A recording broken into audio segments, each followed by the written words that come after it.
Bonjour à toutes et à tous, bienvenue dans ce nouvel épisode d'InPower qui j'espère vous plaira.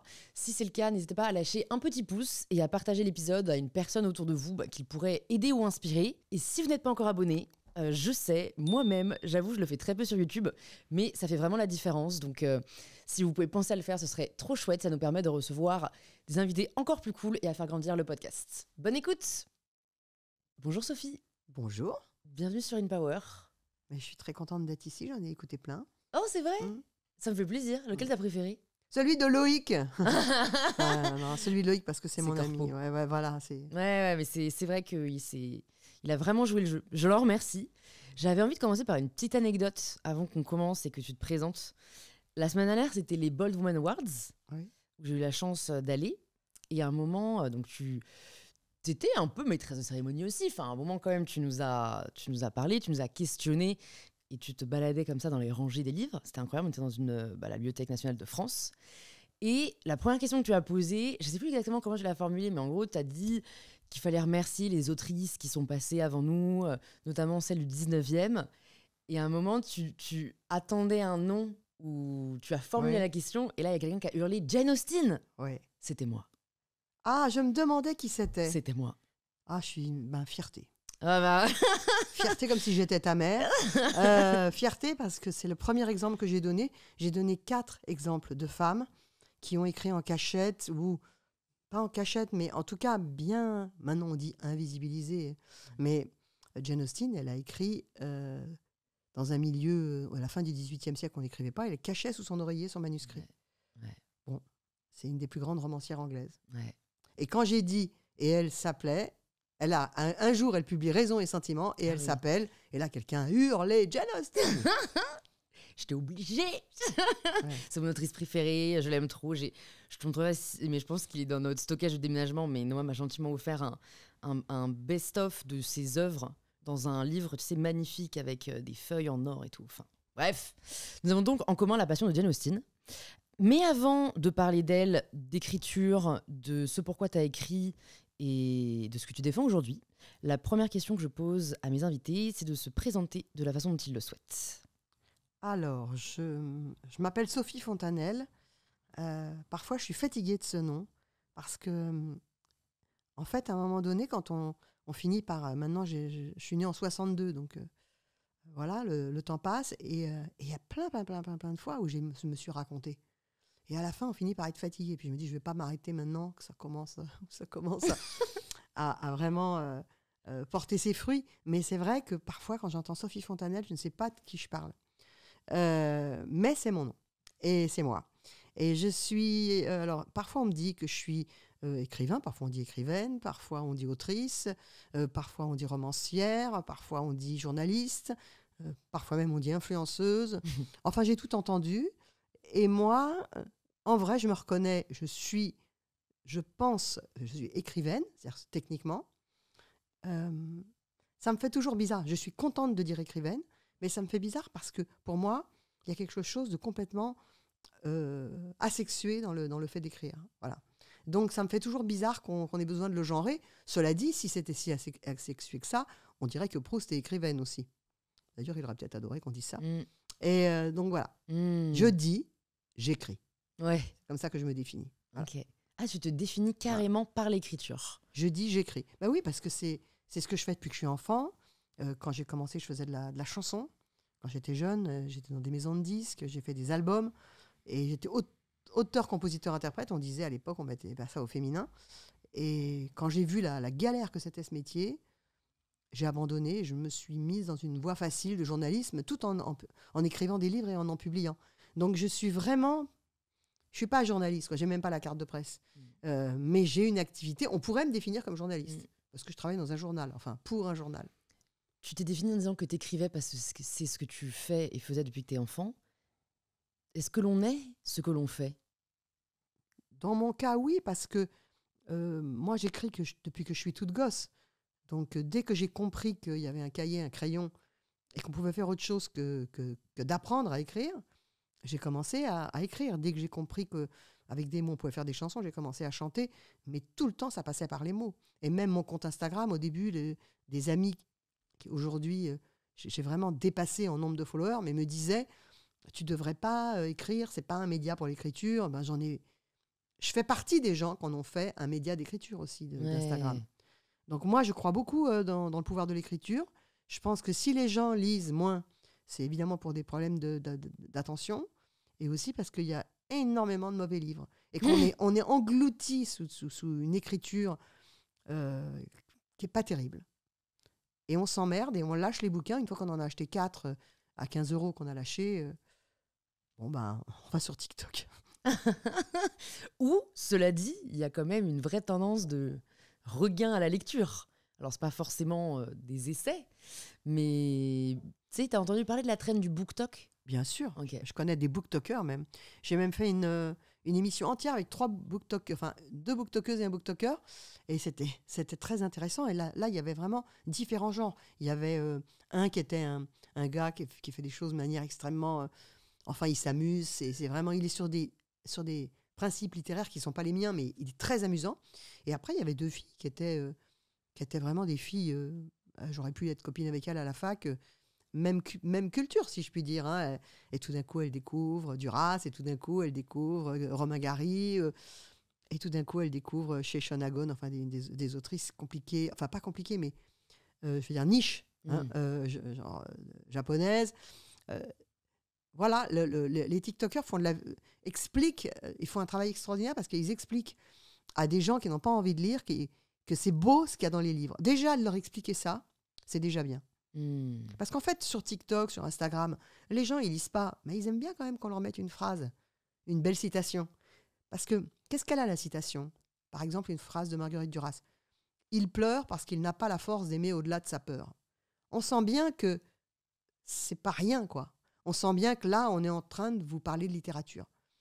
Ça, les gens le sentent, ils le reconnaissent, comme on reconnaît une belle intro au piano. Ils comprennent que c'est de la littérature. Après, ils ont du mal à rentrer dans les histoires parce que, sur Netflix et partout ailleurs, on leur saucissonne les histoires. Et maintenant, il y a des livres qui le font, de la romance, des trucs de manga, etc., qu'ils achètent. On leur prend leur attention avec des mécaniques. C'est-à-dire qu'on ne sait pas ce qui va se passer, il y a peut-être quelqu'un qui est méchant, ils voulaient s'embrasser, ils n'ont pas pu s'embrasser. Alors, on reste attiré, alors que la littérature... Je vais la comparer à quelque chose qui n'a rien à voir, puisque c'est du cinéma. Enfin, pas rien à voir, mais la littérature serait plutôt un film d'Ozu. C'est-à-dire qu'on regarde passer les nuages, il n'a pas l'air de se passer grand-chose, mais en vrai, on est captivé, on reste, et ça nous change. Et ça nous nourrit. Quel est le premier livre qui t'a changé? Pendant longtemps, je répondais le Club des 5, parce qu'en fait, je répondais par le premier que j'ai lu. Le premier livre qui m'est changé, c'est Jane Eyre. Je devais avoir 14 ans, j'étais à La Clusaz, la montagne, et moi, mes parents, ils avaient l'argent pour m'emmener à La Clusaz, mais comme dans la chanson, on suçait comment ça, là, les palaces, les restaurants, on faisait que passer devant, là, c'est la chanson de Michel Jonas, on n'avait pas assez de sous pour skier. Donc, il y avait pas mal de temps dans la chambre où je bouquinais, ou pas mal de temps au refuge. Et j'avais emporté ce livre. Et mon Dieu que j'ai aimé ça, quoi. Et j'ai tellement aimé la littérature anglaise grâce à ça qu'il y avait eu un supplément qui était sorti avec les meilleurs livres, genre les 100 meilleurs livres de la littérature anglaise. Je m'étais dit, je vais tous les acheter. À 18 ans, j'avais acheté tous ces livres. Je les ai encore chez moi. Et je les ai lus. Ça allait, Evelyn Waugh, des choses très drôles, des choses très dures. Enfin, il y avait absolument de tout. Mais la littérature anglaise, pour rentrer dans la littérature, il y a un peu pas mieux, quoi. Ouais, c'est vrai. Qu'est-ce que tu aurais aimé qu'on te dise ado qu'on ne t'a pas dit? Que j'étais jolie et qu'on voulait me faire des câlins et des caresses, parce que je me sentais pas, je me sentais super douée. C'est-à-dire que je faisais une rédaction, on la lisait à voix haute dans la classe, j'écrivais une chanson, il y avait une kermesse du lycée ou je sais pas quoi, le truc de fin d'année, on me faisait chanter sur une estrade, donc je savais que j'étais douée, mais je savais que tout ça, ça venait réparer le fait que j'étais pas aussi jolie que certaines filles de l'école, qui d'ailleurs n'ont pas développé tant d'autres qualités que ça. Ça veut pas dire qu'on peut être très jolie et brillante, mais faut une blessure pour développer de la créativité. Faut quelque chose. Et quand on regarde les artistes qui sont à la fois très belles et très douées, on voit bien que derrière, c'est éventré, quoi. Il y a une catastrophe quelque part. Sinon, si vous avez 12, 13, 14 ans, que vous avez que l'embarras du choix dans les booms, parce que moi j'avais des booms, hein, comme c'était au XVIIIe siècle. En fait, il n'y a pas vraiment d'effort à faire, il faut vous demander. Moi, il fallait que je rame. Je me souviens d'un livre, évidemment que je m'en souviens, mais je pense à vous le raconter, cette anecdote. J'ai écrit un livre qui s'appelle Nobel, et qui raconte l'histoire d'une petite fille qui écrit des poésies, et qui à Saint-Paul-de-Vence, dans les années 70, et elle écrit des poésies, et un petit garçon les trouve fantastiques. Et elle pense qu'il va tomber amoureux de moi, parce que j'écris de si belles poésies. Et en fait, ce qu'il fait, cette espèce d'enfoiré, il prend les poésies, et il va les donner à une autre petite fille, qui le trouve génial, parce qu'elle se dit, mais c'est extraordinaire qu'il puisse écrire de si jolies poésies. Et voilà, c'est la trahison, quoi. Alors, comme je ne suis pas méchante, j'ai montré à quel point ce garçon en pleurait de honte, mais il fait ça, quoi. Et c'était un peu l'histoire de ma jeunesse.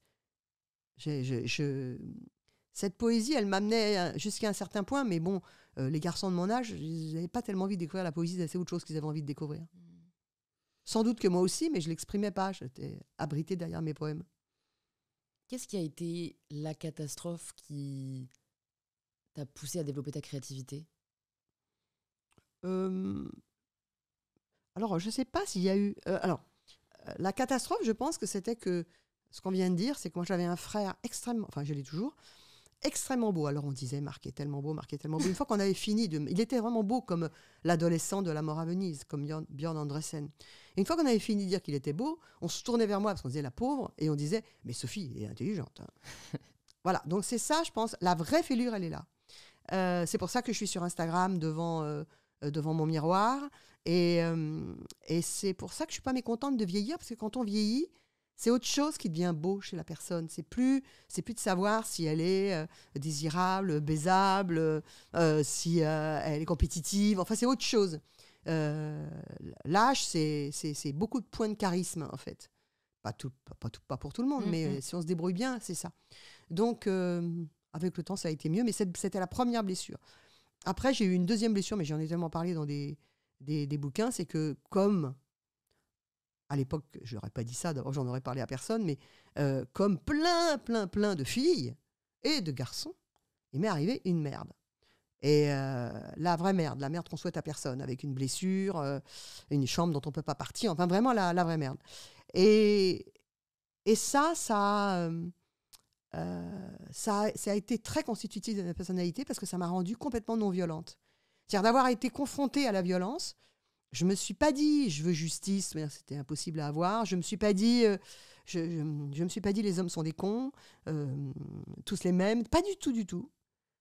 Je me suis dit plus jamais de violence autour de moi, plus jamais. Et j'ai compris que pour ça, fallait déjà soi-même réfléchir à ce que c'était que la non-violence. Mais est-ce que tu peux choisir ? Est-ce que tu peux choisir de ne plus avoir de violence autour de toi ? Non. Ce qui t'est arrivé, tu l'as pas choisi. Moi, je viens d'une famille, du côté de ma mère, c'était des Arméniens. Il y a eu des massacres, un génocide. Ils n'ont pas pu choisir que ce ne soit pas violent. Mais ils ont pu choisir de ne pas répondre à la violence par la violence. Ils ont pu choisir ça. Et pas à la haine, par la haine, par exemple. Moi, je viens ça paraît... Enfin, c'est arrivé à tellement de gens dans tellement de pays, mais c'est quand même, dans ma famille maternelle, ils sont partis en laissant toutes leurs affaires dans une ville... que j'ai survolé un jour en avion, ça m'a fait tout drôle. Et ils ont pris leurs clés, ils sont partis, et ils ne sont plus jamais revenus. Et l'État turc, puisque c'était en Turquie, a dit on n'a jamais tué personne. Enfin, on a tué des gens, mais pas autant que ça. Et non, il n'y a pas eu un génocide. Moi, j'ai jamais entendu ma grand-mère me dire un mot de haine sur les Turcs. Jamais. Elle dit il y a des gens bien partout, chez les êtres humains. Vous voyez bien qu'on n'en est pas là aujourd'hui. Non. On n'en est pas là du tout. Hein. Pourquoi on ne considère pas de la même manière aujourd'hui ? Alors d'abord, je pense qu'il y a eu des gens à l'époque qui étaient très manichéens, qui disaient salaud de Bosch. Vous voyez, c'est arrivé comme ça en France. Il y avait des gens comme ça. Il y avait du racisme. Vous voyez, tout ça existait déjà. Aujourd'hui, ce qu'il y a, c'est que à cause des réseaux sociaux, les gens sont déjà ne prennent pas la mesure de d'un avis très, très, très, très radical qui mettent. Je ne sais pas, moi, pour quitter ce terrain très dramatique sur lequel on est, si moi, mettons, je me poste, il y a quelqu'un qui peut dire c'est moche. Donc, en fait, les gens ne prennent pas la mesure. En fait, je ne leur demande pas si c'est beau ou si c'est moche. Je dis que moi, je suis contente. Si dans la vie, ici, là, j'arrive dans votre pièce, il y a une des personnes qui sont autour de nous, et je dis, voilà, je me suis acheté ce pull, il y a quelqu'un qui dit c'est moche, je m'en vais, en fait. À quoi ça rime ? Donc, je pense que les gens ne prennent pas la mesure. D'ailleurs, quand il y a des procès, souvent, ils arrivent et ils disent « Mais je n'ai pas voulu, je ne pensais pas faire de mal.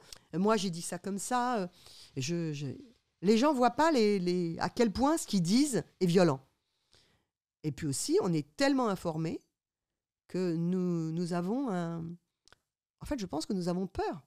Nous sommes cernés par la catastrophe. Puisqu'on parlait d'une catastrophe qui peut créer de la créativité, on est cerné par la catastrophe. Il y a tellement de guerres qui se déploient. Tout d'un coup, Alep qui est repris par des islamistes. Tout d'un coup, en fait, on se dit, tout peut dégénérer à tout moment. En Chine, en Corée, partout. Qu'est-ce que vont faire des Coréens à aller se battre ? Enfin, c'est aberrant. Enfin, c'est complètement aberrant. Qu'est-ce qu'ils vont foutre à aller se battre sur un front ukrainien que leur ont fait les Ukrainiens ? Rien. C'est complètement fou.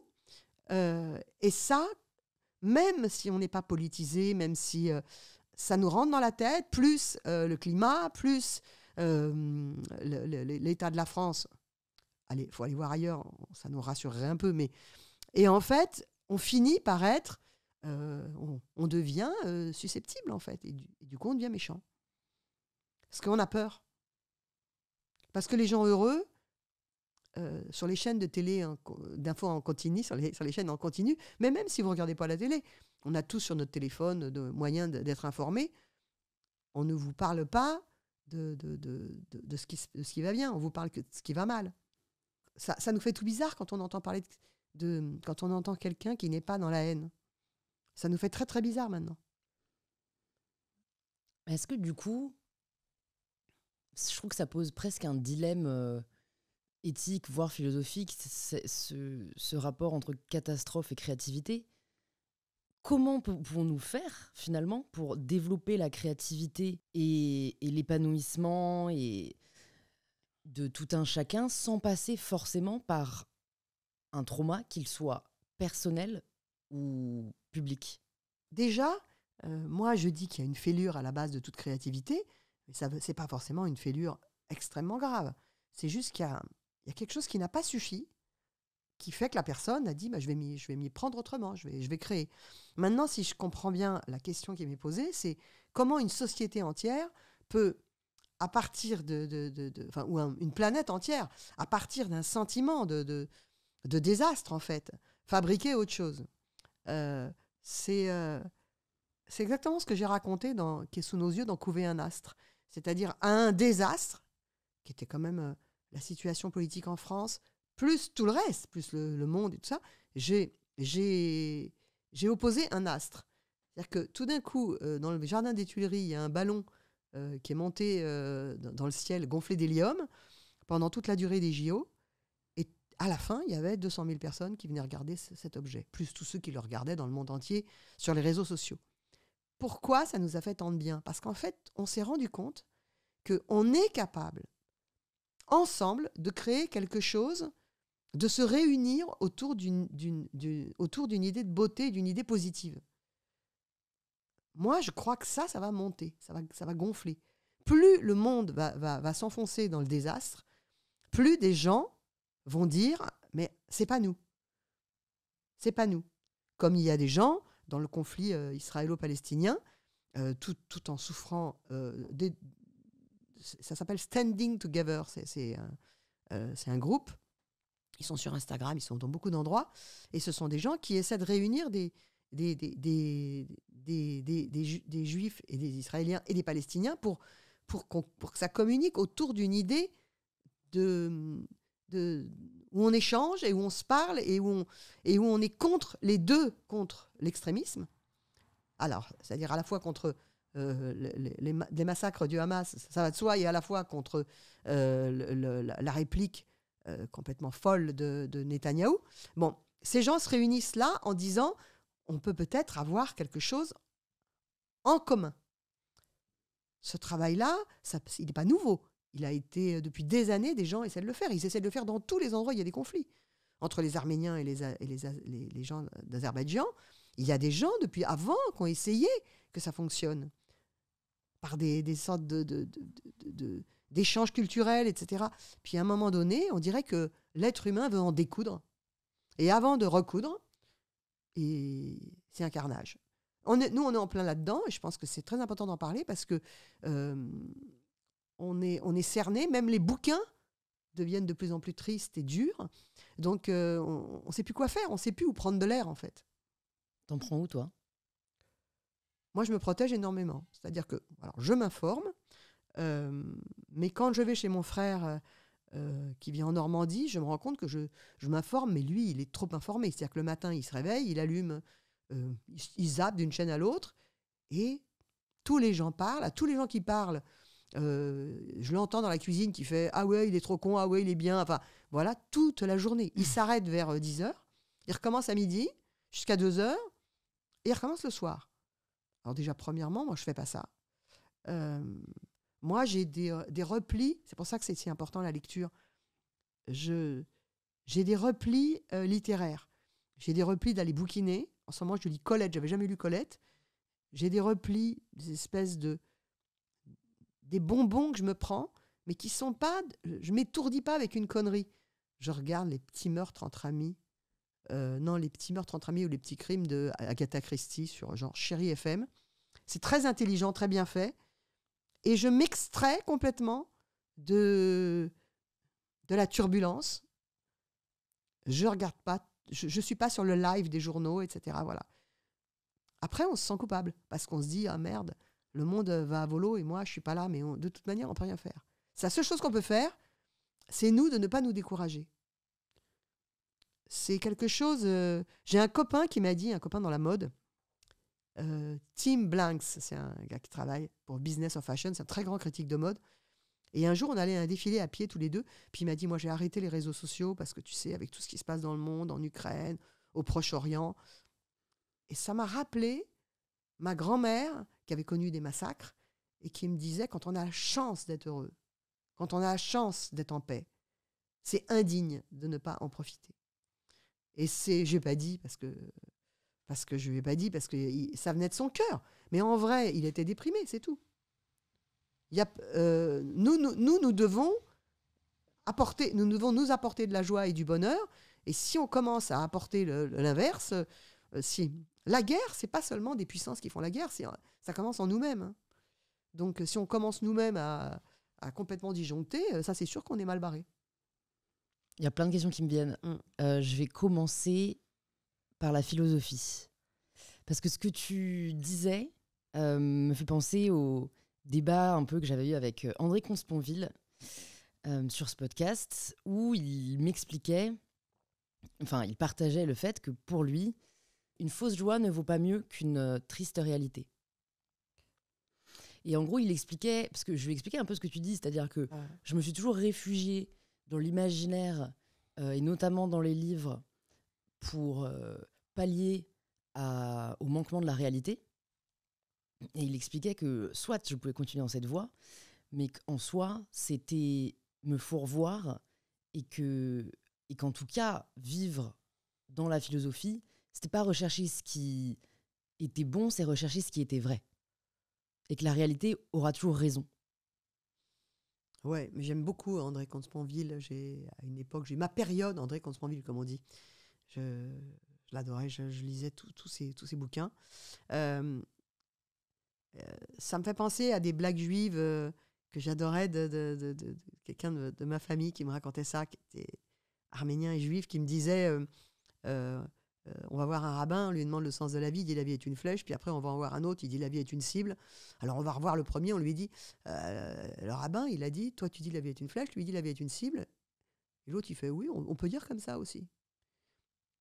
On peut dire comme ça aussi, c'est-à-dire qu'en fait, oui, la vérité, c'est quelque chose... ce qu'il dit là, André Consponville, ça me touche énormément parce que c'est tout ce que j'ai aimé aussi dans le philosophe Krishnamurti, qui est un philosophe athée indien absolument génial du début du XXe siècle. Enfin, il est mort milieu du XXe siècle. Et lui, il disait aussi que rien ne vaut la vérité. Mais je ne suis pas d'accord. Il faudrait qu'on s'entende sur ce qu'il appelle fausse joie. Parce que parfois, il faut un petit peu d'entrain, comme une main sur quelqu'un qui n'ose pas rouler avec le vélo. Il faut un petit peu qu'on vous pousse. Et parfois, une bonne petite chanson de merde, ça vous emmène. Et puis, on le sait tous qu'à un moment donné, on est là, on n'a pas envie de sortir. Et puis, on se force un peu. C'est ce que j'appelle la fausse joie. On se force, on y va, on va. Finalement, on finit par avoir passé une très bonne soirée. Donc, ce que je crois, c'est que André Comte-Sponville, parce que je dis ça avec immensément de respect, c'est quelqu'un qui n'a peut-être pas accès, lui, à des choses très superficielles qui, moi, m'aident énormément. C'est-à-dire que moi, je peux tout à fait aller m'acheter ce que j'ai fait ce week-end. J'étais très malade, je ne sais pas, ça s'entend peut-être un peu. Et je suis allée m'acheter une chemise très chère, d'ailleurs, par rapport à ce que j'aurais pu me permettre. Ben voilà, fausse joie, mais vraie jubilation. Et ça m'a aidée. Je suis sortie, du coup, j'ai une copine, on s'est appelé. Du coup, je sais pas, il y avait un truc. Par exemple, je suis allée l'acheter au Dover Street Market à Paris. C'est une boutique où il y a. Et puis les vendeurs, évidemment, ils me reconnaissaient, donc ils étaient autour de moi. Et moi qui avais commencé cette matinée, je suis malade, je suis pulmonaire, je suis la dame aux camélias, je vais crever. Tout d'un coup, j'ai mauvaise mine. Tout d'un coup, tous ces gens autour de moi en train de parler, en train de me reconnaître. On discute, mon ami qui arrive, on papote. Mais la chaleur humaine qui vient de ça, mais ça a commencé par j'ai envie de m'acheter une chemise rose. Ça, je ne sais pas s'il se le dit, André Comte-Sponville. Les filles, on a quand même un petit truc à nous, quoi. Je vais relire la phrase qu'elle m'est revenue. André Comte-Sponville disait « Une vraie tristesse vaut mieux qu'une fausse joie ». Alors, une vraie tristesse vaut mieux qu'une fausse joie, je comprends. Mais il faut faire attention parce que comme les gens, finalement, adorent la tristesse, ils peuvent aller se vautrer dedans. Pourquoi ils adorent la tristesse ? Mais parce que c'est beaucoup plus facile, de sombrer là-dedans, de nager dedans, que de se débattre pour se sortir les doigts du cul, comme on disait quand j'étais jeune, et se dire non, je vais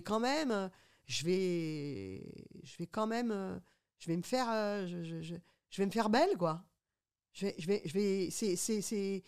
le début de l'élan, c'est l'élan vital, quoi. C'est plus facile de glisser que de remonter, hein. Quand est-ce que tu as failli glisser ? Ou quand est-ce que tu as glissé ? J'ai glissé mon premier très grand chagrin d'amour. J'avais 20 ans. Je faisais des albums. J'étais en train de faire un album. Je faisais des albums. À ce moment-là, j'en faisais un de chansons. Et j'étais avec l'arrangeur de Barbara. Fascinant. Il s'appelait Jean Musy. Et j'en étais tombée amoureuse, évidemment. L'arrangeur de Barbara, un charme fou. Et lui, il a joué à aller dans le truc. Enfin, c'était du flirt. Il a joué à aller dedans. C'était de l'amour. Il est vraiment allé dedans. Puis à un moment donné, il a réfléchi. Il a dû se dire que c'était fou. Et donc, il a reculé. Et pour moi, c'était l'homme de ma vie, quoi. Et quand il a reculé, j'ai eu cette blessure qu'on a quand on est jeune. Enfin, vraiment, je ne comprenais plus comment j'allais pouvoir concevoir ma vie. J'ai arrêté de manger. Moi, je n'étais pas du tout d'un naturel anorexique, mais là, j'ai complètement arrêté de manger. J'ai maigri. On s'en est rendu compte en m'emmenant chez le médecin, parce que j'avais plus mes règles, on m'a pesé. Et là, on s'est rendu compte que j'avais perdu genre 15 kilos, alors que j'étais vraiment déjà fluette. Et puis, le médecin m'a dit, moi, j'ai une suspicion d'anorexie mentale.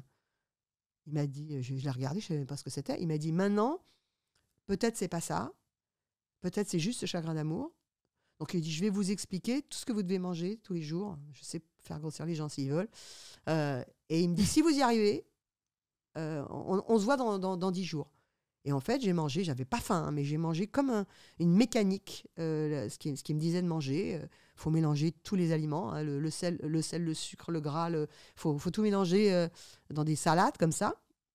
Voilà, là, j'ai failli mourir, en fait, du chagrin d'amour. Donc, ça a été une glissade. Et après, moi, maintenant, je dirais que mes glissades, c'est que je suis extrêmement sollicitée, que ça m'ennuie de dire non, et que de temps en temps, en fait, moi, je dis pas non, mais mon corps, il dit non. Par exemple, ça m'arrive, on sonne à ma porte, j'ouvre, et puis c'est quelqu'un qui est là, qui dit « je vous adore », voilà, je passais Non. dans le quartier, et il faut que je parle avec cette personne sur le palier, il faut que je lui fasse croire qu'il y a des gens chez moi, et en fait, moi, après, j'en pleure, en fait, de me dire « mais c'est pas possible que les gens soient rentrés », je vais voir la gardienne, je lui dis « c'est pas possible, il faut pas laisser les gens rentrer ». En fait, cet amour des gens que j'ai voulu, mais je suis pas chanteuse, moi. Je suis plus chanteuse que quand j'étais jeune. Moi, je suis pas une star de music hall, donc à un moment donné, cet amour des gens me paraît complètement fou. L'importance que j'ai pris pas chez tout le monde, hein, mais Dieu merci d'ailleurs, mais l'importance que j'ai pris pour certaines personnes, le référent que je suis, bah, c'est quelque chose que mon corps sent, en fait. Et il y a des moments, mon corps, il dit non, c'est fini. Et pourtant, ça me porte. Vous disiez que vous m'aviez vu à la Bibliothèque nationale. Vous avez bien vu que vous me mettez sur la coursive de la Bibliothèque nationale. Il y a 200 personnes dans la salle. Moi, c'est parti. Hein, je suis Mick Jagger. J'adore ça. Mais c'est quelque chose qui va manger ma vitalité parce que je donne, en fait. Et je n'ai pas parlé avec d'autres artistes, avec d'autres gens pour savoir comment ils gèrent. Si, j'en ai parlé un petit peu une fois avec Florence Foresti, qui gère elle, cette immense notoriété qu'elle a, c'est qu'une fois qu'elle a fini de faire les shows, qu'après, elle se met à un moment où elle ne voit plus personne, en fait. Enfin, plus personne. Elle n'est plus du tout un personnage public. Elle se protège pendant 6 mois, 1 an. Moi, non. Moi, je suis tout le temps en représentation. T'es introverti, en fait. Parce que les introvertis, ils se rechargent en étant seuls, non pas avec des gens. Et si jamais tu draines ton énergie en étant en présence d'autres et que tu te ressources en étant seul, je pense que tu es juste une personne introvertie dans un monde d'extravertis. Je me sens... j'ai jamais mis ce mot introverti, mais moi, je dis toujours sauvage, mais ça doit revenir à la même chose. Et aussi au fait que, puisque je n'ai pas peur... Enfin, j'aime bien aussi les fausses joies. Enfin, ce que j'appelle les fausses joies, c'est pas vraiment les fausses joies, mais j'aime bien. Qu'on a appelé ça, c'est André Comte-Pauville qui l'appelle comme ça. Nous, on peut appeler ça des... Non, mais que j'aime bien, c'est lumières imaginaires. C'est lumières, de rallumer les gens. Le truc, c'est que tous les gens qui ont un problème, ils m'appellent, quoi. Donc, pour avoir mon énergie, j'ai voulu tout ça, hein, je vais pas m'en plaindre. J'ai voulu être... Je m'étais énervée contre quelqu'un un jour qui m'a dit que j'étais comme un gourou, parce qu'en fait, c'est foutu de ma gueule, parce que j'étais en vacances, et les gens venaient me parler, est-ce que je peux vous parler? Enfin, et elle me dit, mais qu'est-ce que c'est? Mes amis, ils ont du mal à vivre ce qui m'arrive. Je dis, mais qu'est-ce que c'est que ces gens, et pourquoi ils viennent te parler? Mais envoie les promener. Mais je dis, je ne peux pas les envoyer promener. Je suis venue sur cette île parce que vous y êtes, je vous guette tous les jours. Donc, à un moment donné, il faut que je leur dise quelque chose. Ouais. Quitte à les tenir à distance, mais il faut que je leur dise quelque chose. Et ça, on est très seul quand on fait ça. Parce que vos amis, ils ne comprennent pas. Ils vous disent, tu te prends pour un gourou. Je ne me prends pas pour un gourou, mais c'est les gens qui ont... J'ai été touchée par ce que tu dis. Je pense qu'il y a quelque chose depuis le début, dans le message que je véhicule, qui est assez franc, assez... j'ai pas peur de parler. Il y a quelque chose dans mon acceptation aussi de ce que le temps nous fait, alors que bon, c'est pas non plus réjouissant, mais bon, je pense que les gens se disent, ça fait du bien, voilà. Je leur fais du bien. Alors comme je leur fais du bien, ils vont chez le docteur, quoi. Mais moi, je suis pas docteur. C'est quelque chose que j'ai toujours trouvé aussi assez fascinant, en effet. J'y réfléchissais un peu avant de commencer l'épisode. C'est ta capacité à être vraiment 100% toi-même et donc singulière en t'affranchissant des conventions et des normes. Donc déjà, c'est compliqué dans le monde. C'est encore plus compliqué dans un monde aussi normatif que celui dans lequel tu évolues. Qu'est-ce qui t'a permis d'être à ce point-là, finalement, de t'affranchir à ce point-là des normes? Et pourquoi est-ce que tu penses que tu es une des seules à y arriver? Parce que c'est très puissant, la norme. Et que tu peux t'affranchir des normes par la violence. Ça, on voit bien, hein, y a des gens qui sont rebelles, des gens qui sont en colère. C'est des crises d'ado, j'en ai fait aussi. Hein. Mais en fait, moi, j'ai trouvé que je me suis dit, ce qui m'a fait m'affranchir des normes, c'est le mensonge. C'est qu'en fait, je voyais tout le monde. Je pense à la sexualité, par exemple. Ça a été vraiment une de mes premiers affranchissements. C'est que j'avais un amoureux, j'avais 27 ans, et je m'emmerdais au lit avec cet homme. Notre société, elle te dit que si tu t'emmerdes, c'est parce que t'es pas doué. T'es un mauvais coup, en fait, si tu t'emmerdes. Et je m'emmerdais même quand il y avait du plaisir. En fait, je me disais, le jeu n'en vaut pas la chandelle. Et j'ai quitté cet homme. Et je me souviens de cet acte. Il m'a demandé pourquoi. Et j'ai dit, parce que je m'ennuie. Je m'ennuie physiquement, en fait. Et il n'a pas compris, il a râlé, mais surtout, autour de moi, personne ne comprenait. C'était un très bel homme, il avait du pouvoir, tout le monde me disait, mais attends... Donc là, j'ai commencé à me dire, mais dans quoi les gens se mettent? Franchement, si on s'emmerde en baisant, j'aime pas dire baiser, mais je le dis là, hein, je dis jamais ce mot, mais parlons comme ça. Si on s'emmerde en baisant, autant pas baiser, quoi. Je veux dire, il y a la sexualité, la libido, ça peut être de faire l'amour, ça peut être de baiser, ça peut être de faire l'amour, ce sont encore, mettons, on va dire des choses un peu différentes. Ça peut être génial dans les deux cas, mais ça peut être aussi de rêver de Cary Grant, ça peut être aussi d'aimer quelqu'un de loin, ça peut être beaucoup de choses. Ça peut être la présence d'un ami avec qui on ne fera jamais l'amour parce qu'il est gay et on n'est même pas amoureuse de lui. Mais c'est trop bon qu'il soit là, qu'il existe. Et pour lui aussi, c'est important qu'on existe. Donc, évidemment, je me suis affranchie parce que j'ai fait marcher mon cerveau. Je me suis dit, mais qu'est-ce que c'est que ces conneries? Et d'ailleurs, mes copines qui étaient complètement sotopaf, comme on disait, qui couchaient absolument avec tout le monde, j'ai été très étonnée d'apprendre que certaines, elles le faisaient parce qu'elles étaient comme ça, elles adoraient ça, et vraiment, mais les vénardes. Hein. Et d'autres, c'est très important parce que celles qui sont méga contentes, tant mieux, elles sont super contentes. Et celles-là, elles savent se trouver les bons gars, hein, elles savent se trouver les bons amants. Et les autres, elles ont fait comme moi, elles se sont obligées, sauf qu'elles ne l'ont pas dit. Que moi, j'ai eu le courage de le dire, mais je ne sais pas d'où m'est venu ce courage. Il m'est venu qu'à un moment, je ne vois pas pourquoi on devrait faire comme les autres. On pourrait si je me fais l'avocat du diable, on pourrait te rétorquer que c'est pour ça qu'aujourd'hui les couples ne durent plus, que parce qu'on n'est pas prêt à fournir d'efforts pour faire en sorte que ça marche, qui n'est pas forcément un discours avec lequel je suis d'accord, mais est-ce que tu t'es posé la question en te disant, peut-être juste là en ce moment, on n'arrive pas à avoir cette alchimie physique, mais ça ne veut pas dire qu'on ne l'aura plus jamais. Non, mais je pense absolument pas qu'on ne l'aura plus jamais. D'abord, je pense que la raison pour laquelle nos couples ne tiennent pas est qu'il n'y a pas de raison de les faire tenir, de raison normative, de raison sociétale. Je pense que les gens qui se mariaient avant, déjà jusqu'aux années 60, c'est très difficile de divorcer. Je crois que les gens qui se mariaient avant, de toute manière, déjà dans le choix du partenaire, ils étaient déjà... c'était pas toujours un mariage complètement d'amour. Après, les gens s'estimaient et de toute manière, il fallait qu'ils se démerdent. La femme, pendant longtemps, elle travaillait pas. Elle allait se retrouver seule, elle allait se retrouver avec des enfants, à bosser, ce qui est le sort de beaucoup de femmes maintenant. Mais en fait, c'était presque mécaniquement pas possible. Aujourd'hui, si on s'ennuie avec quelqu'un, on peut partir. Moi, je ne suis pas en train de dire, dès qu'on s'ennuie, il faut partir. C'est pas ça que je dis. Parfois, on s'ennuie, mais on aime et on reste.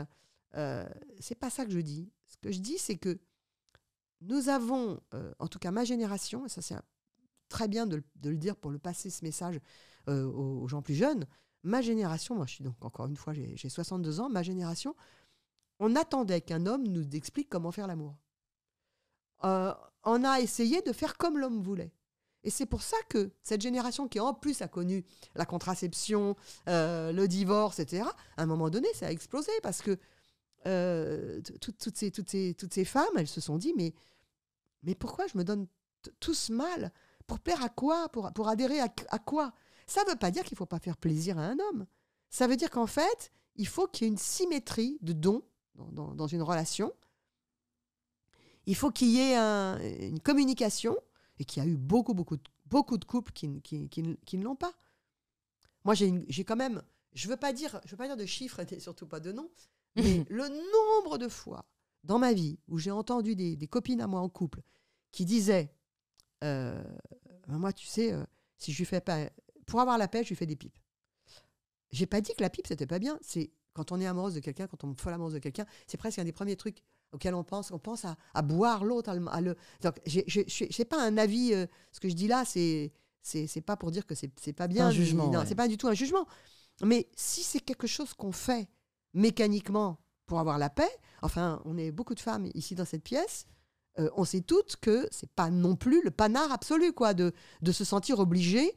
De même, si quelqu'un vous fait un cunilingus et que normalement vous allez vous laisser faire, mais en vrai vous n'avez pas spécialement envie. Enfin, ça va pas, quoi. C'est pas comme ça que moi je vois l'autre. J'ai écouté tout à l'heure avant de venir une chanson qui s'appelle Reste de Charles Aznavour. Je l'ai mise en story sur Instagram où il dit reste nu, reste sur mon corps, reste sur mon cœur, reste sur ma peau. Et c'est ça en fait qu'on veut. Enfin, ce qu'on veut, c'est ça. Et après tout le reste. Quand j'ai vu dans le rapport là, sur la sexualité des Français qu'on se félicite que les pratiques se sont tellement diversifiées, tant mieux, mais en vrai, et on s'en branle complètement, enfin des pratiques. Ce qu'on veut, c'est que quelle que soit la pratique, même si c'est se gratter le dos ou si c'est s'enculer, hein, on prend le spectre large, les gens soient contents de ce qu'ils font, profondément contents et profondément alignés avec ce qu'ils font. Si on l'est pas, on commence à pas être content. Et le nombre de jeunes filles, puisque comme je parle comme ça, comme vous le savez, très facilement, le nombre de jeunes filles qui veulent dîner avec moi et puis qui me racontent, voilà ce qui m'est arrivé, etc. Et je me dis, mais comment c'est possible ? Elles ont 18 ans. Comment elles peuvent se retrouver encore dans une situation où le gars dit, oui, j'ai couché avec toi, mais c'est pas concluant, je trouve que Élodie, elle est plus haute. Comment c'est possible que des choses comme ça arrivent ? Mais les garçons aussi, comment on les élève ? Qu'est-ce qui se passe ? Comment les filles parlent avec eux ? Comment elles discutent avec eux ? Donc même ces gamines tellement aware, tellement woke, elles se retrouvent dans la merde. Vous en connaissez ? J'en connais. Personnellement, je pense qu'on est encore dans la dynamique où la femme doit plaire à l'homme. On est encore dans cette recherche de plaire qui, pour moi, est vraiment une forme de boulet, de filet à la patte qui guide consciemment ou inconsciemment tous nos comportements. C'est vraiment cette forme d'approbation et de validation du comportement attendu. Et du coup, pour plaire, on peut se forcer à faire des actes qu'on n'a pas envie de faire ou on peut juste aller à l'encontre de ce qu'on a vraiment envie, quoi. L'envie vient après. Il y a deux façons de plaire. Parce que c'est vrai que c'est le dossier. Il y a deux façons de plaire. Il y en a une, c'est de se rendre plaisante, si je puis dire. Les filles, on sait tout ça. Hein. D'ailleurs, on a beau s'habiller comme on aime, etc. Le jour où on a rendez-vous avec un gars, c'est le prise de tête, on appelle toutes les copines pour savoir qu'est-ce qu'on va se mettre, etc. Donc, il y a une façon de plaire qui est comme ça. Je vais m'arranger d'une manière, je sais que cette manière va plaire, et donc je vais plaire. Ça peut marcher, ça peut être génial. Il y a une autre façon de plaire, dont on ne parle absolument pas, et on revient à Tonton Comte-Sponville, c'est d'être vrai. Vrai, ça ne veut pas dire violente. Hein, sauf si on l'est, mais... Non, la vérité d'un être, c'est ailleurs que dans sa violence. C'est quand il est nu, vraiment. Mettons, quelqu'un qui serait violent, il pourrait être avec sa peur, par exemple, s'il était vrai. Et là, je crois que c'est comme ça que on peut susciter aussi le désir, et que l'autre peut susciter le désir. Pour moi, par exemple, j'ai un certain âge, j'ai les cheveux blancs, il n'y a pas de film où un homme tombe amoureux d'une femme comme moi, ça n'existe pas. Donc moi, quand je rencontre un homme, a priori, il ne me reconnaît pas comme l'entité désirable du film qui se fait dans sa tête. Et puis, à un moment donné, on parle, et puis je vais dire quelque chose de très démuni, de très vrai. Je vais exprimer des choses, je vais dire quelque chose, et là je vais voir que cet homme, je vois son œil, il fait comme ça et il me voit. Et cette surprise qu'il a, il est le premier surpris. Il ne s'attendait pas du tout à me voir. Après, les femmes, on est tellement spéciales, c'est parfois moi qui veut pas voir plus et qui veut pas aller plus loin. Mais je vois que les hommes sont de beaucoup plus bon bourre qu'on ne pense. Dans la rue, parfois, quand je suis en forme, que je cavale avec mes cheveux lâchés, etc., je vois un homme à une voiture, à une fenêtre, à la vitre de sa voiture, ou un homme, et je vois, parfois même, il sourit, il se retourne en voyant passer, parce qu'ils se disent « Ah, mais cette femme !» En fait, tout d'un coup, ils sont surpris. Et cette surprise, c'est ça qui fait que... moi, j'avais une copine, quand j'étais lycéenne, elle était très, très grosse, et les garçons, ils ne la draguaient pas. Mais quand elle avait rendez-vous avec un garçon, et qu'elle pouvait parler, et qu'elle... là, le garçon, tout d'un coup, c'était une autre histoire. Elle me disait, mais c'est parce que personne ne voit, et donc il s'en fout de coucher avec une grosse. Elle me disait, elle était complexée. Et moi, je disais, non, c'est qu'en fait, là, il est libre, en fait, et il se laisse surprendre. Voilà, il y a deux manières de se faire désirer. Je pense que les filles, avec tout ce qu'on a fabriqué de power, d'empowerment, où on se met le crop top, et moi j'adore ça, hein, et où on s'est un peu hystérisé, comme ça, à dire, c'est my body, my body, my choice, et c'est très bien si on est contente, mais parfois, et on avait besoin de ça, je pense, les femmes, tout d'un coup, on a fait ça en se disant, les mecs, on va les terroriser, mais c'est pas grave. Il y a eu un passage obligé qui était comme ça. Peut-être qu'on en revient, parce qu'on voit quand même beaucoup, beaucoup de jeunes en couple qui se mettent en doudou, quoi, qui se mettent au creux de la douceur. Mais est-ce qu'on doit chercher à plaire ? Moi, c'est ça la vraie question sous-jacente. Et toi, qu'est-ce qui guide tes choix ? Ce n'est pas le fait de plaire. Moi, je pense que je séduis par par mon cerveau, par mon cerveau, si je parle pas là d'intelligence, je parle par ma façon de prendre les choses, de voir les choses, ça séduit, par ma liberté. Je voyais... donc je pense que j'ai fait acte de séduction, c'est-à-dire que quand je suis en vacances, qu'il n'y a personne seins nus et que moi je vais me baigner, j'enlève tout, pas le bas parce que c'est interdit en Grèce, et puis que je vais me baigner, je vois bien que les gens sont sidérés, mais je vois bien que ça les séduit en même temps que quelqu'un fasse ça. Donc, d'une certaine façon, je fais agir une séduction. Et ensuite, j'essaie de me plaire à moi-même. C'est pour ça que j'adore la mode. Parce que on a beau dire, et moi je suis vraiment chef de file de ça, on a beau dire, mais attends, on peut vieillir en beauté, mais les femmes sont de plus en plus belles. Enfin, bon, on peut raconter tout ce qu'on veut. Vieillir, c'est une réalité. Vieillir, c'est une réalité qui fait que le jour où tu es fatigué, si tu n'es pas jeune, tu te regardes dans la glace, tu vois une mémé, quoi. Parce que c'est la réalité. Donc, en fait, les vêtements, ils viennent t'aider à conjurer ça. J'ai une amie en ce moment, c'est une amie qui est fragile, qui a vraiment traversé des moments durs. Et parfois, je la vois et je la trouve toute chiffon. Les fringues, c'est chiffon. C'est tout dans des vieux gris, c'est avec du vieux Bordeaux, là, tout ça. Enfin, c'est du cyclamen, je sais pas, ça va pas. Elle est tout avec des pulls avec de la moire. Enfin, tout fait chiffon, quoi. Et très souvent, je lui dis, viens à la maison. Et en fait, elle essaie des fringues. Et après, je les lui file.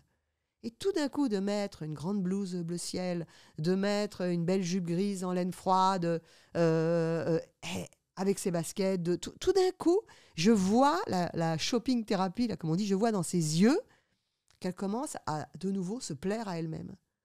Et je lui dis, il faut nettoyer. Quand on n'est pas bien, et quand on vieillit aussi, il faut pas additionner à se dire, c'est pas grave, j'ai continué à mettre du vernis rouge, je sais pas quoi, du machin. Pardon. Il faut chercher sa vérité, il faut chercher ce qui fait qu'à toi, tu te plais.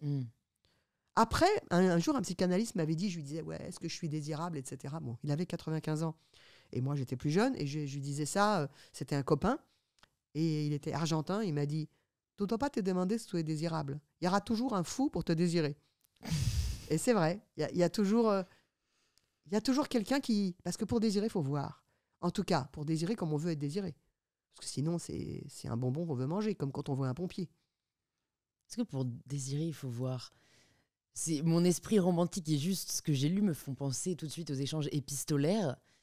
Et je trouve ça assez magique de dire, en fait, là, justement, ils ont été 100% eux-mêmes de leur être. Ils n'ont pas été influencés par ce qu'ils voyaient. Tu vois le cœur, là, tu vois le cœur de quelqu'un. Oui, tu vois le cœur. Moi, j'ai eu 2 fois dans ma vie des échanges épistolaires. Très longs.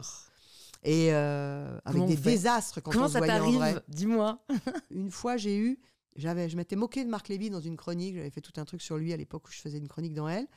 Et, bref, il m'avait envoyé. Je racontais comment un petit fantôme venu de l'au-delà ne connaissait que Marc Lévy comme écrivain. Et lui, il m'a envoyé un petit fantôme en peluche. Donc je lui ai écrit, je lui ai dit je vous remercie beaucoup, c'est gentil. Et il m'a dit attendez, moi je veux savoir comment vit ce petit fantôme, photo de l'appartement.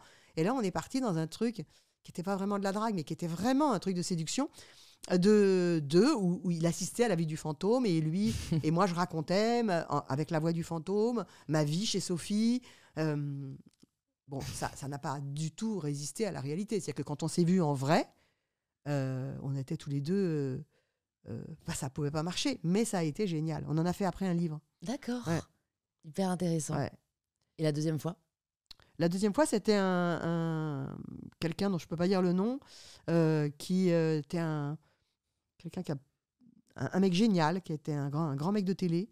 Et on s'est écrit, enfin on s'est connecté, on s'est écrit, et c'est allé très très très très très loin. Mais pareil, en vrai, quand on s'est vu en vrai, ça l'a pas fait. À une époque, je faisais une analyse et la psy disait on n'a aucune raison de faire l'amour quand le plaisir est déjà pris. C'est pas mal, non? Par quoi le plaisir est-il déjà pris? Si vous êtes tellement ambiancé Oui, avec des lettres, ouais, le plaisir ok. est déjà pris.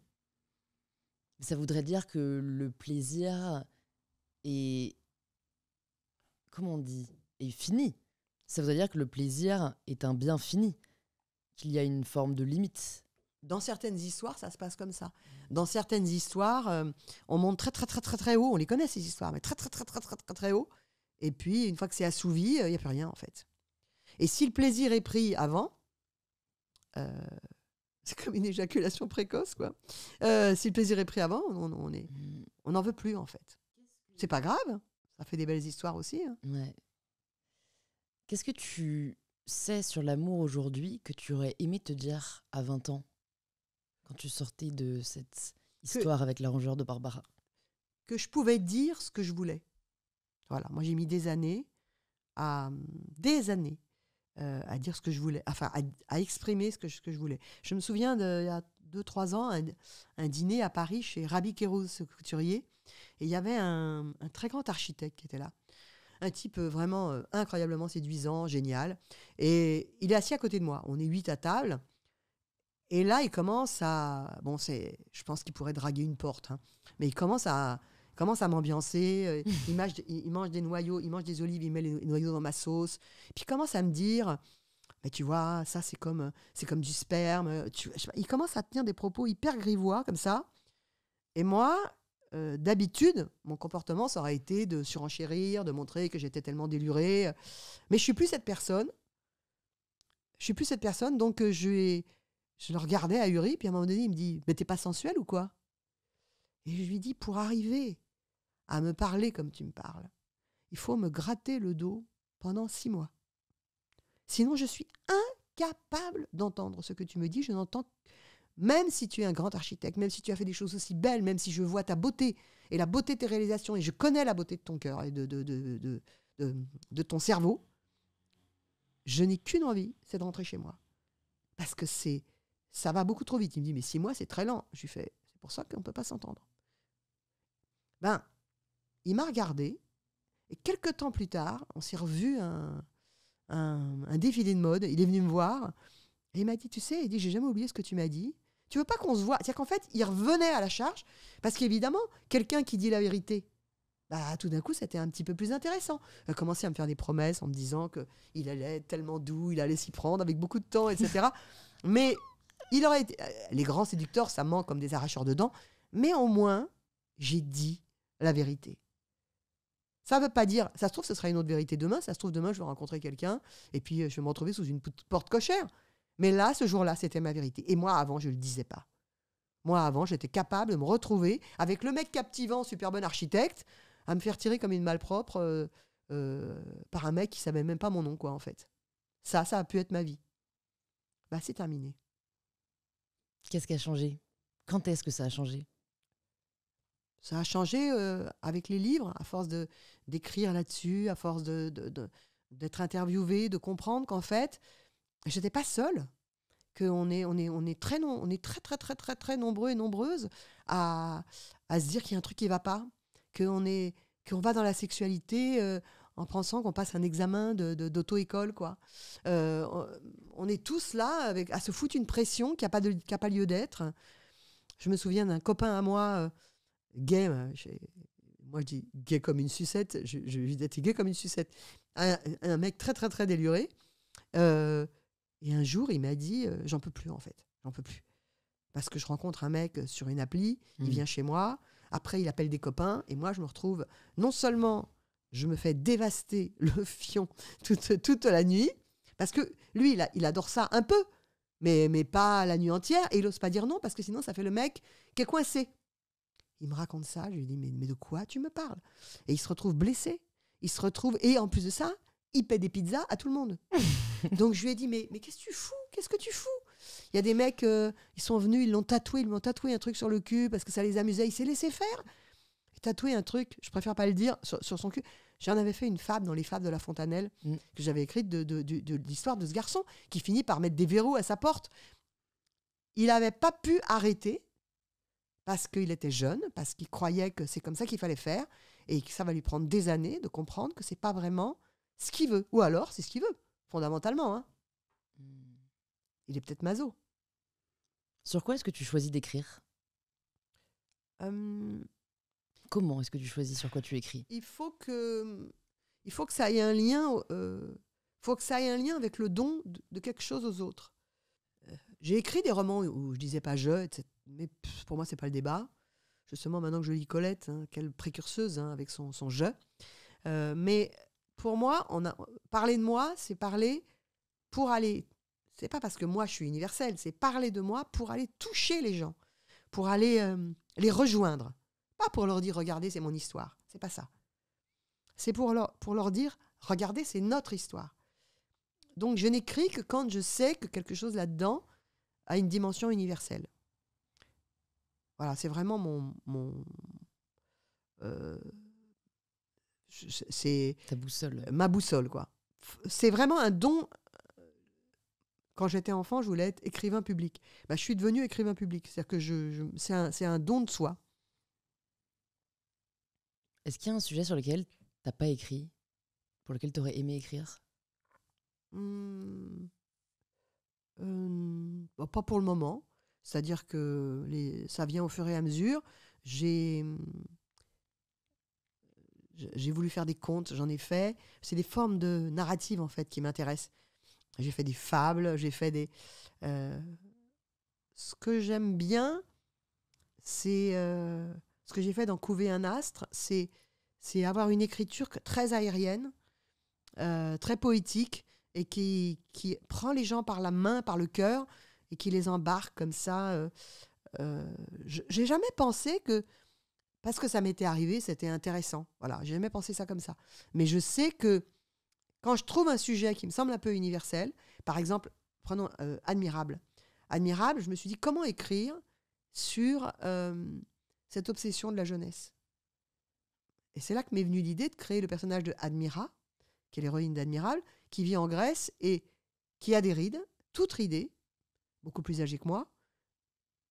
Et un jour, on la découvre, elle découvre qu'elle est la dernière femme ridée sur Terre.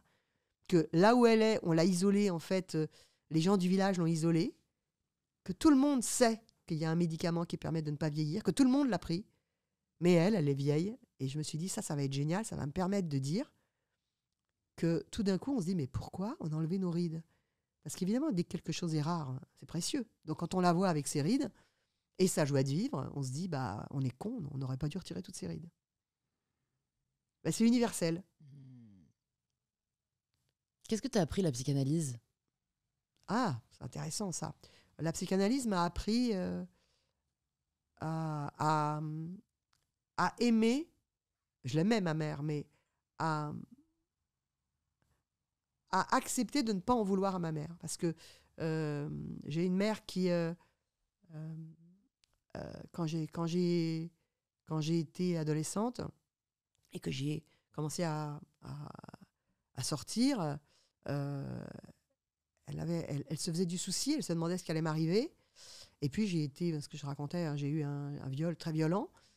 Et là, elle n'a pas nié ce qui m'arrivait, mais Tu lui en as parlé du coup? oui, bah, j'étais obligée, j'étais blessée, je ne pouvais pas, il fallait fallait se faire soigner. Mais alors elle m'a consolée, mais pour elle, si j'avais pas été assez con, euh, qui ne le serait pas à cet âge-là, mais si j'avais pas été assez con pour aller en boîte de nuit alors que j'avais dit que j'y allais pas, suivre un mec chez lui dans sa chambre d'hôtel alors qu'elle m'avait dit il faut pas le faire. Si j'avais pas été assez con pour ne pas hurler alors qu'elle m'avait dit si jamais il t'arrive quelque chose tu hurles, elle m'avait donné toutes les clés, bah, il me serait pas arrivé ce qui m'est arrivé. Donc ça, moi, c'est resté en travers de ma gorge parce que finalement, elle m'a dit que j'avais une responsabilité dans ce qui m'était arrivé. Il m'a fallu une analyse pour comprendre que la responsabilité, c'est la liberté. La culpabilité, c'est la prison. C'est-à-dire se sentir coupable, ça, c'est être prisonnier. Accepter sa part de responsabilité, et d'ailleurs avec beaucoup d'indulgence, parce que je pense que même en étant une abrutie qui va en boîte alors qu'elle a dit qu'elle n'y allait pas et qui suit un mec dans une chambre d'hôtel, de toute manière, ça ne doit pas se terminer parce que tu es sodomisé et blessé. Donc, je pense que j'ai beaucoup d'indulgence pour cette jeune femme que j'étais, mais je sais que cette jeune femme, elle s'est jetée dans la gueule du loup, quoi. Elle s'est vraiment jetée dans la gueule du loup. Mais c'est quand même une spécialité des adolescentes. Oui. Et des adolescents. Oui, et puis en fait, je trouve que ça... Comment dire?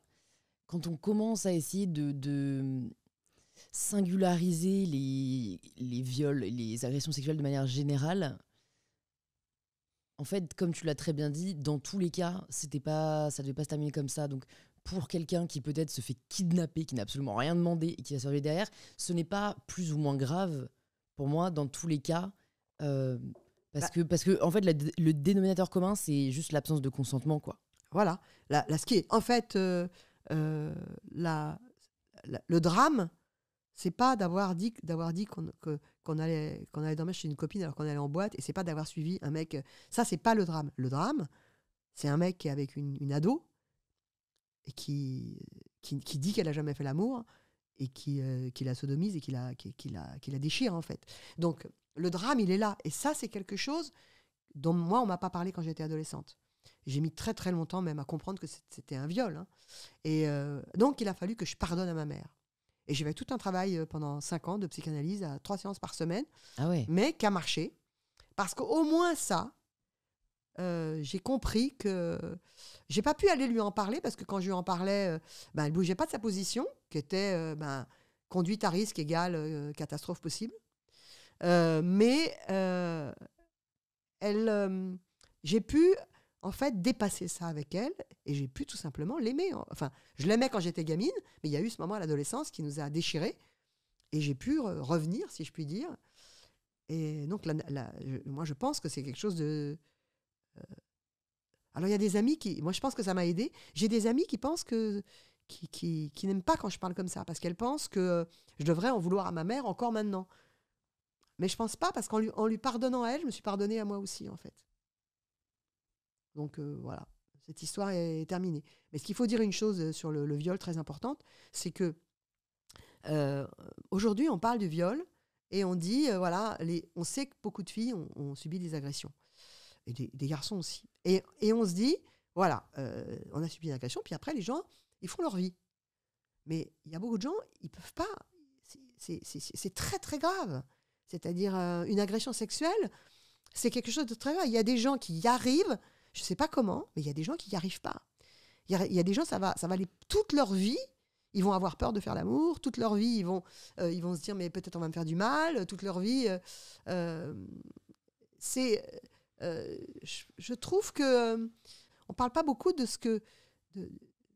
Enfin, ça fout vraiment une vie en l'air. Cela dit, on a une résilience très forte et on arrive à se développer autrement. On arrive à comme quelqu'un qu'on a amputé, qui arrive à s'adapter. À s'adapter. On s'adapte et parfois même on est plus heureux que les autres. Mais cette blessure, elle est catastrophique, parce qu'en fait, vous, avec votre cerveau, vous vous dites, bon ben voilà, ça va plus m'arriver. Mais le corps, lui, quand quelqu'un s'approche, il fait attention. Le corps, il a beaucoup, beaucoup de mal à faire confiance. Ce sujet n'est pas juste des accidents qui arrivent dans la vie des femmes. Il est un truc qui accompagne une vie entière. Comment est-ce que tu as réussi à apaiser, que ce soit après ce viol ou que ce soit du fait des pressions qui sont mises sur le corps des femmes? Comment tu as réussi au cours des années à apaiser ta relation avec ton corps? C'est venu petit à petit. Je savais que, quand j'étais jeune, je savais que j'avais un joli corps. Sauf que ça m'a attiré quelques ennuis. L'acceptation du corps, il est venu, moi, de ces selfies que je faisais devant mon miroir, de créer un modèle différent, en fait, qui était... tout d'un coup, je prenais des positions... je m'amuse à prendre des positions de top modèle devant le miroir, comme ça, de crâner, mais c'est pas des choses qu'on voit dans les magazines. Donc, tout d'un coup, des femmes comme moi en train de faire ça. Ça m'a fait beaucoup de bien. Parce que j'ai vu que les gens aimaient ça, que après, les gens ont commencé à dire « je fais comme vous ». Ils ont commencé à crâner dans leur hall. Non, j'ai apporté quelque chose à cette image de papier glacé. J'ai apporté de la joie là-dedans et une manière de pouvoir rigoler avec la mode, d'aimer s'habiller. Tout ça, ça m'a, moi, apporté beaucoup. De toute manière, moi, tout ce qui m'apporte beaucoup est toujours lié à un échange avec les autres. Hein. Je suis solitaire et sauvage, mais quand je sors de chez moi, je me mets complètement en relation avec les autres. Et mes livres, je les fais pour les gens. Bien sûr que c'est en moi et que c'est une nécessité en moi, mais je l'ai fait en me disant qu'est-ce que je peux apporter, en fait. Et mon compte Instagram, c'est la même chose. Comment est-ce que tu serais, tu penses, si demain tu n'avais plus la validation offerte par tes centaines de milliers d'abonnés aujourd'hui sur les réseaux sociaux,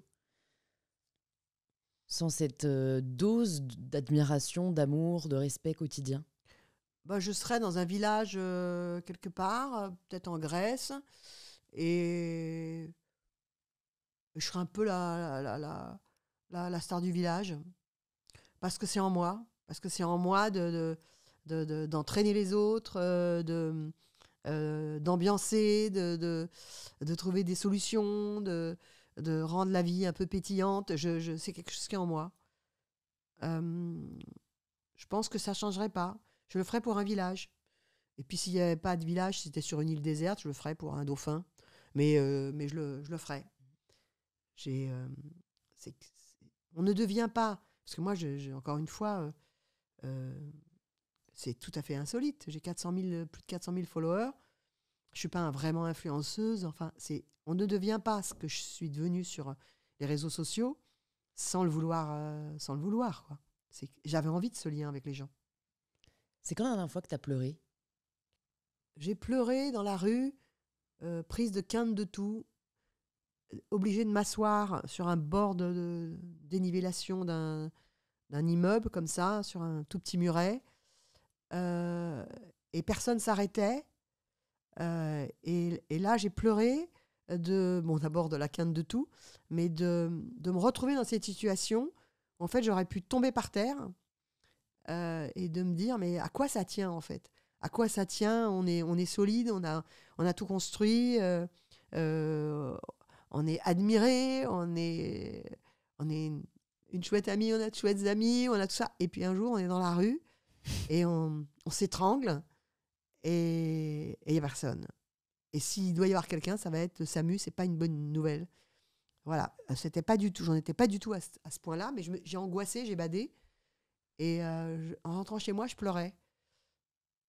Et j'espérais rencontrer personne qui me reconnaisse, mais parce qu'en fait, moi, je peux pas passer une journée sans qu'il y ait quelqu'un qui me brandisse un pouce dans la rue. Donc, j'ai pourvu que je rencontre personne.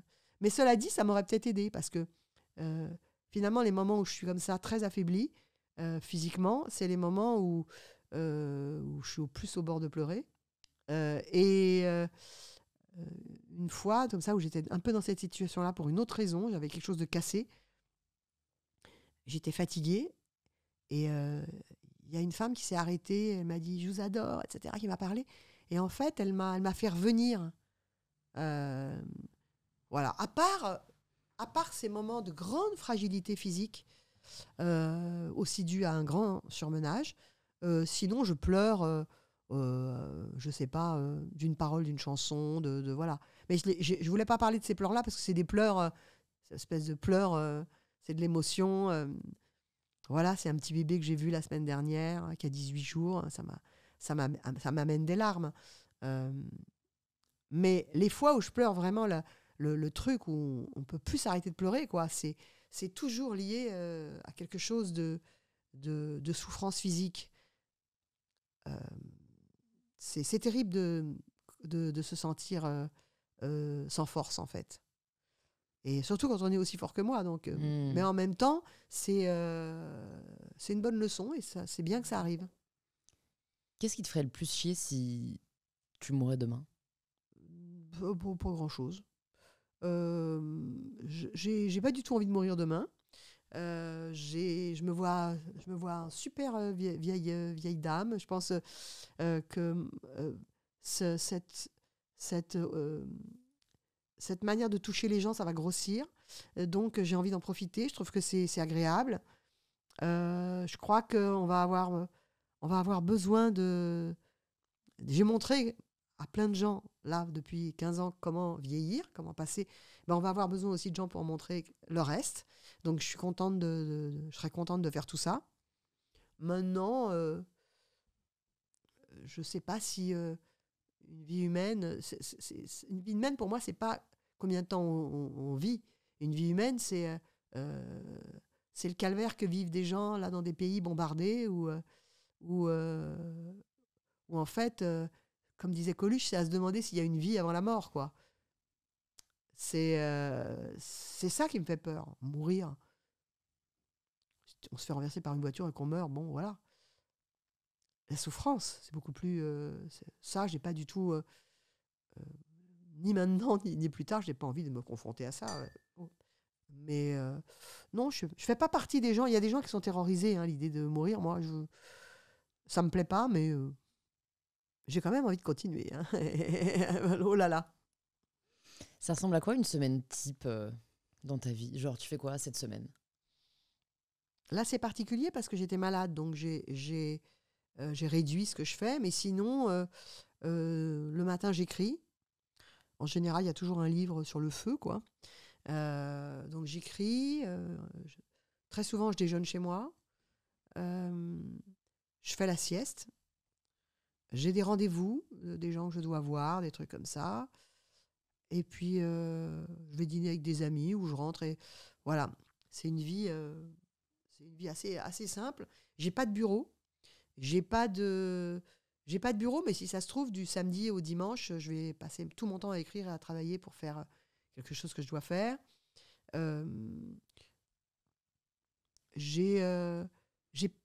Ma vie, il n'y a pas de colonne vertébrale à mon existence au sens où j'ai pas de réunion, j'ai rien de tout ça. De temps en temps, il y a des zooms, des trucs comme ça, mais non, c'est une vie de totale liberté. Hein.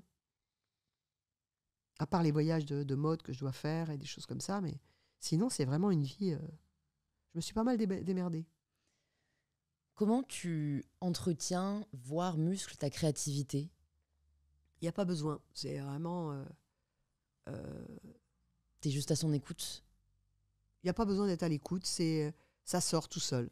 Okay. C'est vraiment. Je suis créative depuis que je suis toute petite.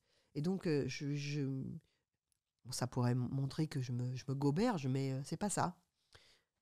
C'est comme ça. Il y a des choses que j'ai pas, mais ça, je l'ai. Qu'est-ce que t'as pas? Par exemple, je saurais pas manager des gens.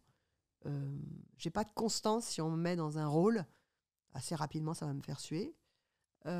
J'ai pas de... Je peux m'ennuyer quand même assez vite. Je déteste juger les gens, mais en vrai, je juge beaucoup les gens que je trouve, tout d'un coup, je me dis, mais putain, mais qui sont cons. Et donc, voilà, quoi, je suis pas un ange, hein, mais ça m'énerve de voir de quoi les gens se contentent. je sais pas, il y a des trucs tout cons qui m'énervent. Ça m'énerve les jeux de société, ça m'énerve de gaspiller son temps. Alors que les jeux de société, c'est génial parce qu'en vrai, ça tisse des liens, on rigole et tout ça. Mais ça m'énerve qu'on ne soit pas en train de discuter, qu'on ne soit pas en train de philosopher. Voilà, qu'on ne soit pas sur un truc... enfin, en train de parler vrai, voilà, ça m'énerve. Voilà, mais... non, moi, je suis assez fière de la manière dont j'ai organisé ma vie de travail, en fait.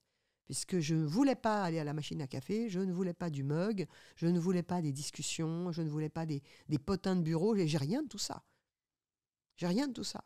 En revanche, parfois, à 3 heures du matin, je suis en train d'écrire sur qui va succéder chez Chanel à Virginie Viard, quoi. N'ayant pas de colonne vertébrale, il n'y a pas d'horaire de travail. C'est pour ça que parfois je suis très fatiguée, parce que je peux me faire avaler, accepter des projets. Je fais des conférences, je fais des consultings, je fais plein de choses. Et parfois, le carnet d'adresses, c'est pas ça que je voulais dire. L'emploi du temps, il devient fou. Avec le week-end où je passe à écrire des livres, parce qu'il faut j'ai des trucs, une préface à faire, un truc. Et un jour, le corps, il dit stop. Voilà. Et là, tu penses qu'il te l'a dit ? Ah oui, clairement, oui. Mais bon, j'ai fait 2 livres en 6 mois. J'ai fait Défilé au Louvre, qui est sorti en octobre. Ouais. Et Couver un as, qui est sorti en novembre. Ça fait quand même... C'est prolifique. Parce il faut les écrire. Hein. Ouais. Donc là, le plus mon travail de critique de mode, plus plein de conférences, plus que tu as vu à la Bibliothèque nationale, qui est beaucoup de travail. Donc, à un moment, le corps, c'est pas possible en fait. Il faut pouvoir s'arrêter à un moment donné. Et c'est vrai que dans la mode, on peut ne jamais s'arrêter. Jamais. Et quand on est écrivain, non plus. Donc ça aide pas. Tu as dû vivre des moments assez fous de par l'univers dans lequel tu gravites. Est-ce que tu peux nous partager peut-être un des moments où tu t'es vraiment dit « Waouh, mais genre, qu'est-ce que je fous là ?» Oui, alors j'ai un moment, c'est à une époque, mon amie Inès de la Fressange avait sympathisé avec Sharon Stone. Et on s'est retrouvés, elle m'a dit « Je suis au Flore avec Sharon Stone, viens ». Je suis arrivée, moi je m'occupais de ma mère, donc j'étais habillée comme l'as de pique, et je suis arrivée, et Sharon Stone, elle me voit et elle décide qu'on va aller au musée. Et là, elle dit que je vais aller avec elle dans sa voiture, et tout d'un coup, c'est ma meilleure amie. Elle me dit, j'ai un homme pour toi, oh là là, mais j'ai eu un flash, il faut que demain tu viennes avec moi en Israël, je vais te le présenter. Elle voulait me maquer avec Shimon Peres. Voilà, c'était complètement dingue. Et on est devenus amis avec cette femme. Et je me disais, mais qu'est-ce que c'est que ça, quoi ? Elle me faisait des papouilles, des mamours. Elle m'adorait. Moi aussi, je l'aimais bien. Mais moi, je l'aimais bien parce que c'était Sharon Stone. Elle, pourquoi elle m'aimait bien ? Et elle a été... elle m'a même engueulée une fois parce que j'étais allée à Los Angeles sans aller la voir. Mais comme si j'allais aller la voir. Et c'était marrant de la connaître. Un jour, elle était si près de moi. Elle s'était foutue dans un restaurant, mais vraiment à 2 centimètres de moi. Donc, je me suis dit... elle m'aime, quoi, elle va m'embrasser. Et puis, finalement, elle m'a dit Sophie. Je me dis, oh là là là là. Et puis, elle me dit, why don't you give yourself some fucking Botox ? Pourquoi tu te fous pas un bon coup de Botox ? Voilà ce qu'elle regardait si près. Mes rides. Maintenant, elle en a plein. Mais elle me reconnaît quand je la vois quand il y a des trucs, c'est très drôle. Je la vois de loin et elle lève les bras en l'air et elle arrive en trottinant, elle se jette dans mes bras, je ne sais pas pourquoi. Voilà, là, je me suis vraiment dit ça. Ça, et le jour où Rihanna me suivait du regard dans une assistance d'un truc de mode, et elle n'arrêtait pas de me regarder. À un moment donné, on est venu me chercher, on a dit qu'il fallait que j'aille lui parler, et alors elle voulait me dire qu'elle aimait mes cheveux. I like your hair. Elle dit, mais vous êtes toujours en train de me fuir. Parce qu'à chaque fois qu'elle essayait de s'approcher, je me disais, ouh là là là, mais qu'est-ce qui se passe ? Bon, voilà, Sharon Stone, et voilà. Ça, c'est des trucs où on se dit, mais d'où ça sort ? D'où ça sort ? Bon, malheureusement, ça ne m'est pas arrivé avec Joachim Phoenix. Ça m'est arrivé qu'avec des femmes. C'est souvent... Voilà, on ne choisit pas, mais j'ai envie de dire que c'est encore plus beau parce que c'est désintéressé. C'est quand la dernière fois que tu as fait quelque chose pour la première fois ? Oh là là, elle est difficile cette question. Sinon, c'est pas drôle. Ouais. j'ai accepté d'être soignée par l'homéopathie. En me disant, mais qu'est-ce que c'est que ce bordel? Mais je me suis foutu là, les petites gélules, je les ai comptées sous la langue. J'ai dit, il faut faire confiance. Les antibiotiques, ils ne marchent pas, on va voir ça. Voilà, j'ai fait confiance. Après, qu'est-ce que j'ai fait?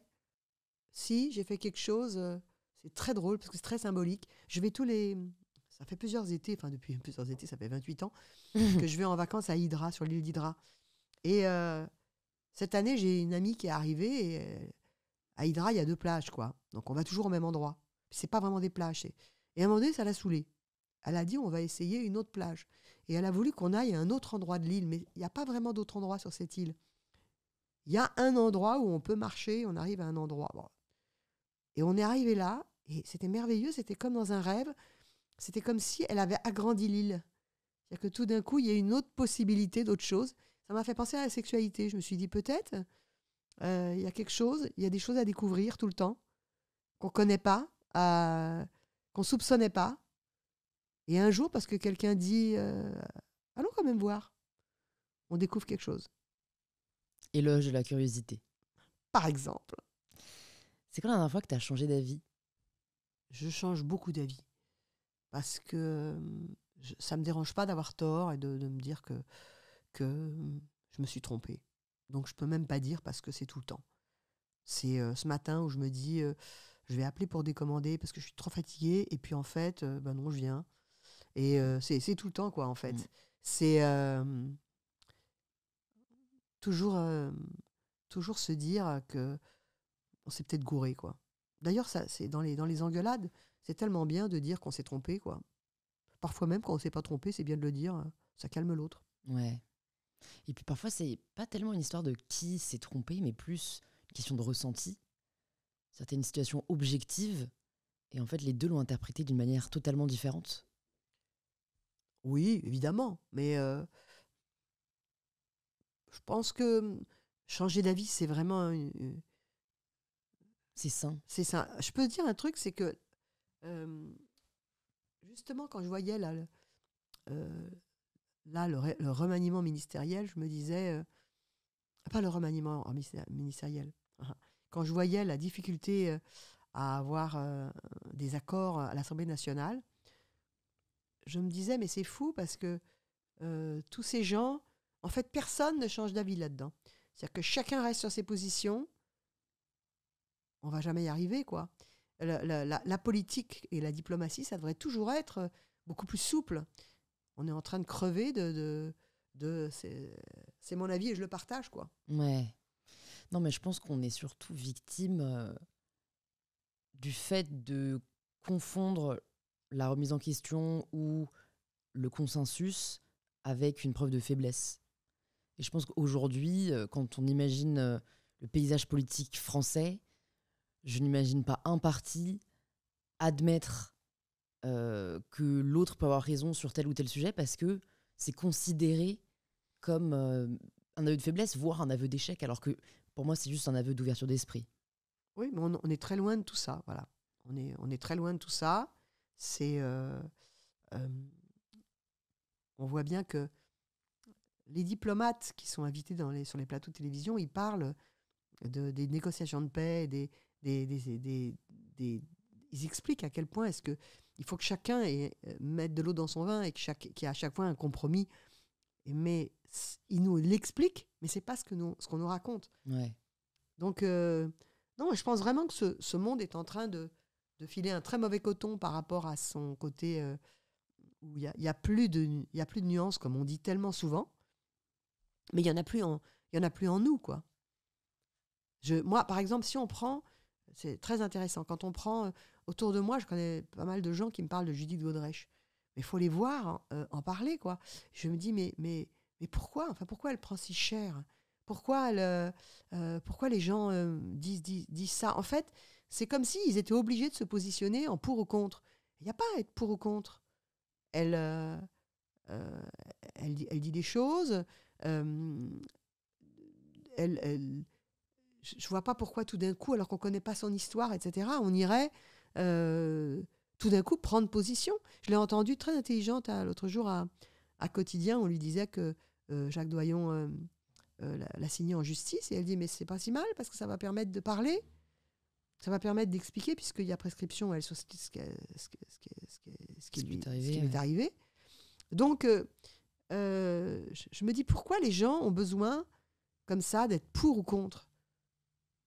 Je ne suis pas pour, Judith Godrèche, il n'y a pas à être pour, ni contre. Je trouve que c'est intéressant. Et puis, on parlait du consentement, mais finalement, dans toutes ces histoires, on parle aussi du contentement. On parle de ces gens, de toutes ces qui disent, mais en fait, je n'étais pas contente de cette situation. C'est encore autre chose que le consentement. Ce qui s'est passé, j'y suis peut-être allée, donc consentement, elle dit une enfant de 13 ans ne peut pas consentir, ou 14 ans ne peut pas consentir, mais mettons, elle y est allée, ça c'est un premier sujet, le consentement, et après il y a le contentement. Est-ce que j'ai été contente de ce qui se passait? Et je trouve qu'elle ça met des choses très importantes sur la table. Il y a des gens, il y a encore des gens qui sont pour ou contre, mais il n'y a pas à être pour ou contre. Parce que je pense que la certitude est facile et l'incertitude est complexe. Exactement. Mais pour tout, il faut se demander toutes ces questions de bannir des gens, de cancel, etc. Moi, je comprends. Il y a des gens, on n'a pas envie. Voilà. J'ai pas envie d'aller à un concert de Bertrand Cantat. J'ai pas envie, moi. Mais s'il y a des gens qui ont envie et qui sont passés outre, ou bien qu'on pardonnait, ou bien qu'on cheminait, ou bien qu'on... mais je vais pas aller juger ça, moi. Donc, ce monde est complètement dingue, tellement il est radical, en fait. Et on est tous là à dire, c'est affreux les gens radicalisés. Mais alors, dis donc, qu'est-ce qu'on l'est? Comment est-ce que tu progresses? En voyant des choses qui sont plus comme avant, et en me disant, c'est pas grave, regardons comment ça va être maintenant. Je vois, je sais pas, une amitié qui se détruit. Je me dis, bon, ça bouge. Bah, peut-être qu'en fait, au lieu de se désoler, peut-être que ça bouge, ça va peut-être revenir. Et puis surtout, comment est-ce que je peux faire? Est-ce que c'est pas l'occasion de s'ouvrir à d'autres choses? Voilà. Je progresse en pensant qu'un progrès est possible. Qu'il y a quelque chose qui m'attend, que je connais pas, et que je vais découvrir. Donc, et qu'aussi, je progresse en me disant que rien ne dure. Et surtout, tout évolue tellement que de temps en temps, on change. Faut réfléchir autrement. Je progresse en tout point, tout le temps. Même sur ma garde-robe, si je puis dire. Pourquoi est-ce que je donne autant d'habits à des gens autour de moi? C'est parce que je me dis, en fait, moi, j'ai eu cette personnalité-là avec ces vêtements. Maintenant, ça va peut-être faire plaisir à quelqu'un d'autre. C'est pour ça que je trouve triste les gens qui disent moi, je veux avoir que quelques vêtements et que ce soit toujours les mêmes, mais les bons. Mais ça n'existe pas, parce que dans ce cas-là, on ne vit pas. Il y a toujours un moment où on croise quelqu'un qui a un grand pantalon pas de def, blanc, de marin, et où on se dit, mais il faut absolument que j'ai ça. C'est beau, ça donne une belle allure, c'est ce que je veux, j'aime bien la manière dont c'est boutonné. Voilà, je prends un exemple vestimentaire textile, mais c'est... faut être souple, faut accepter que des choses bougent. Et là, je vois, moi, et ça c'est pour moi vraiment la bourgeoisie, je connais beaucoup de gens qui, avec le temps, alors qu'ils sont plus jeunes que moi, deviennent vraiment ils sont embourgeoisés. C'est-à-dire qu'ils ont un jean d'une certaine marque,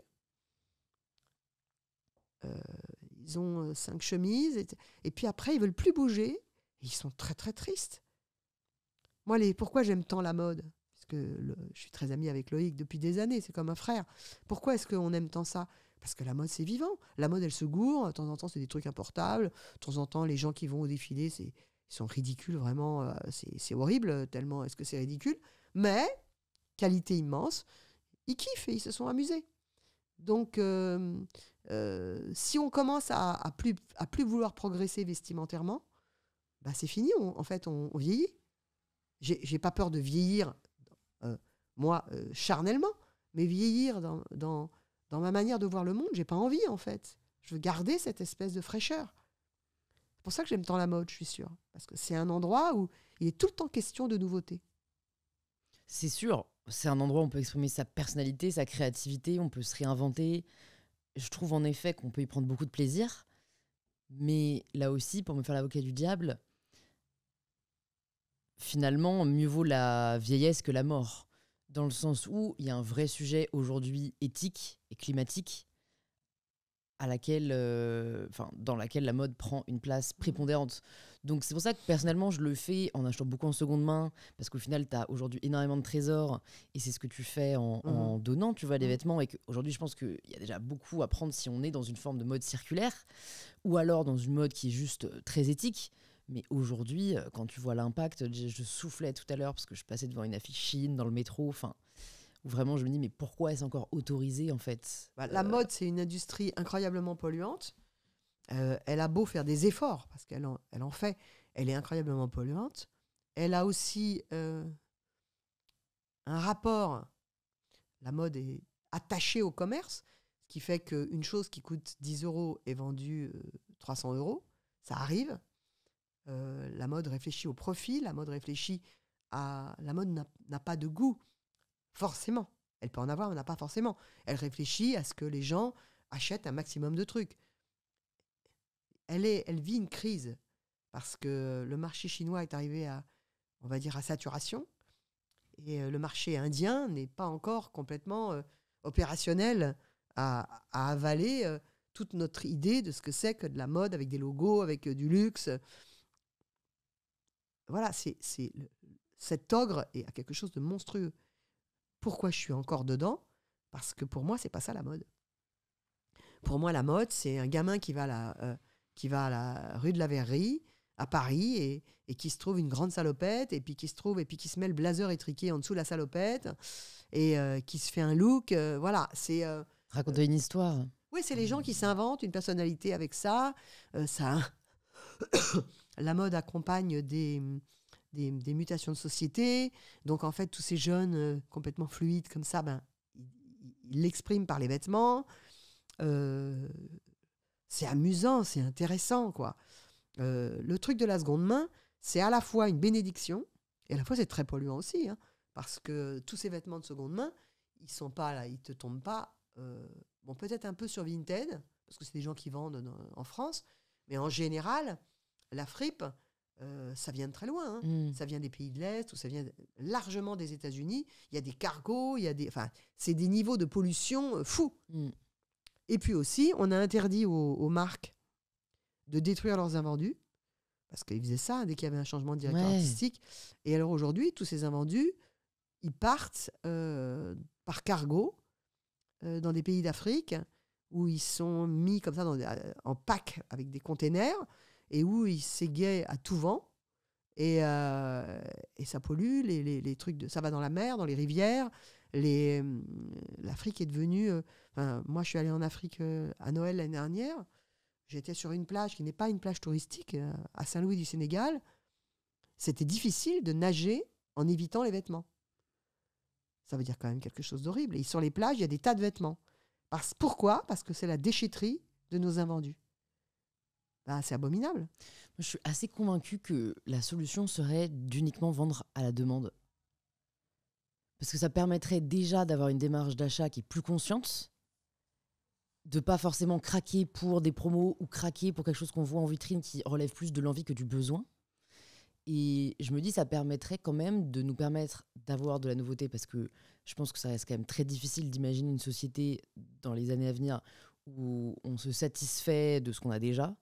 Mais ça permettrait de grandement limiter la production. Parce qu'au final, c'est ça le problème aujourd'hui. C'est certes la façon de faire, les matières, mais à partir du moment où on abandonne tout ce qui est un dérivé du plastique et qu'on produit de manière beaucoup plus raisonnée, ça résout une grande partie du problème. Ouais, c'est très beau. C'est comme une utopie. C'est très beau. Ouais. Mais le commerce, c'est pas ça. Le commerce, c'est la proposition c'est vraiment du gavage. L'offre qui crée la demande, quoi. Du gavage d'oie, quoi. Alors parfois c'est tellement beau. De temps en temps, on va à un défilé, c'est tellement beau qu'on pardonne tout d'un coup à la mode. Mais moi, ce que je trouve, et c'est marrant, je faisais la réflexion en venant ici, c'est que j'ai un caban là, qui vient d'une très grande marque. C'est la 2e année que je le porte. Et je me dis, combien de temps il va durer avant que je m'en lasse, avant qu'il soit un peu défraîchi. Les vêtements ne durent plus aussi longtemps qu'avant. Hein.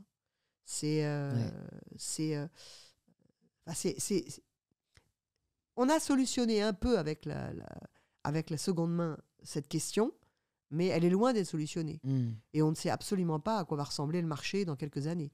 Tout ce qu'on peut dire, c'est que ce monde du luxe, il faut quand même savoir que quand on parle des grandes marques de luxe, celles où je vais à défiler, ils sont consommés par très très peu de gens sur cette planète. Hein. Ils font rêver tout le monde, mais ils sont consommés par très peu de gens. Et malheureusement, les gens, ils vont chez Shein en s'en foutant complètement que ça pollue. Parce que Shein, c'est une horreur. Je sais.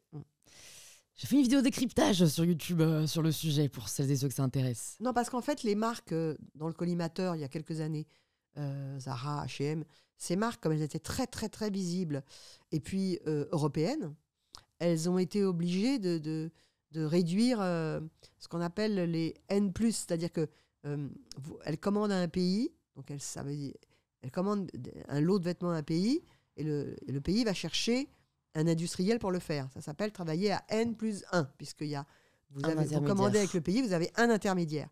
Et puis après, en fait, l'intermédiaire, avant, il allait voir le mec de l'usine, il disait oui, je prends la commande, mais il allait voir une autre usine, il disait en fait, j'ai une commande, mais mettons, on me demande, je n'ai que 100 € pour la production.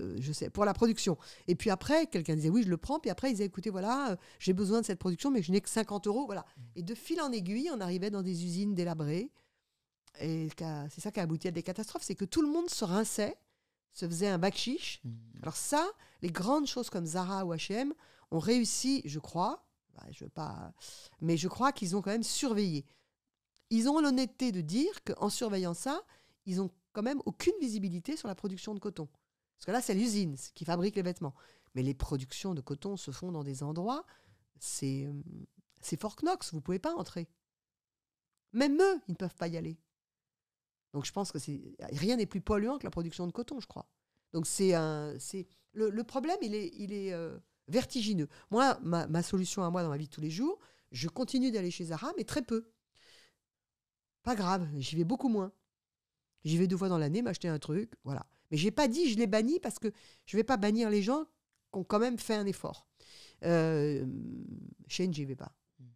Mais vous savez, le pire de tout pour les gens, c'est les marchés. Quand vous achetez sur les marchés, tout ça, ça vient... c'est vraiment des trucs de merde, quoi. Je crois que c'est plus trop notre génération. Hein. Non. Moi, je sais que ma grand-mère m'emmenait quand j'avais 6-7 ans à Agde. Mais même nous, on n'était pas convaincus. Et elles adoraient avec ma grande-tante et tout. Et au final, maintenant, c'est plus du tout désirable, quoi. Non, mais en plus, on trouve dans des friperies des trucs tellement chouettes, quoi. Ouais, c'est tellement amusant. Ouais, l'expérience, je trouve, est sympathique. Et ne serait-ce que d'avoir quelque chose d'unique. Moi, j'ai pas mal de pièces du coup de fripe. Et on me demande parfois sur Insta, oh, ça vient d'où? Et je suis presque triste pour elle, mais fière de dire, ah, c'est vintage, tu vois, genre, bah, tu pourras pas le retrouver. Genre. Ouais. Qui est-ce qui t'inspire le plus comme créateur en ce moment? J'aime énormément Peter Mullier chez Alaya pour la simplicité de sa proposition et la noblesse de sa proposition. Et j'aime beaucoup Jonathan Anderson. Non, parce que je ne vais pas dire j'aime beaucoup Jonathan Anderson, voilà, mais tout le monde peut le dire ça. Il y a un créateur que j'adore qui s'appelle Ed Miner. Il est israélien et il fait des vêtements très grands, gigantesques. Et j'adore l'allure que ça donne. Voilà, lui, c'est vraiment un mec... je me suis acheté un pantalon de lui en solde. Et j'étais vraiment trop fière de m'acheter un grand pantalon gigantesque comme ça. Si il y avait un livre que tu pouvais mettre entre les mains des personnes qui nous écoutent, ce serait lequel? Ce serait L'amour au temps du choléra de Gabriel Garcia Marquez. C'est l'histoire d'un homme qui est amoureux toute sa vie de la même femme et il ne va la courtiser. Il la courtise quand il a 15 ans, mais ça ne marche pas. Et il va la courtiser quand elle a 80 ans. Et c'est cette espèce de juvénilité de cet homme, elle est géniale, quoi. Si tu pouvais entendre quelqu'un à ce micro, qui est-ce que tu aimerais entendre? À ce micro, j'aimerais entendre Phoebe Philo, parce qu'elle donne des interviews où elle parle vraiment de son métier, mais on ne sait jamais rien de sa vie.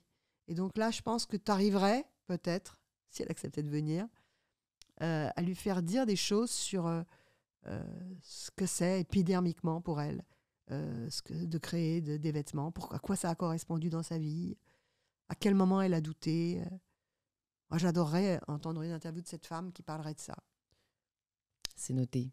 Et je vais te poser la question signature du podcast.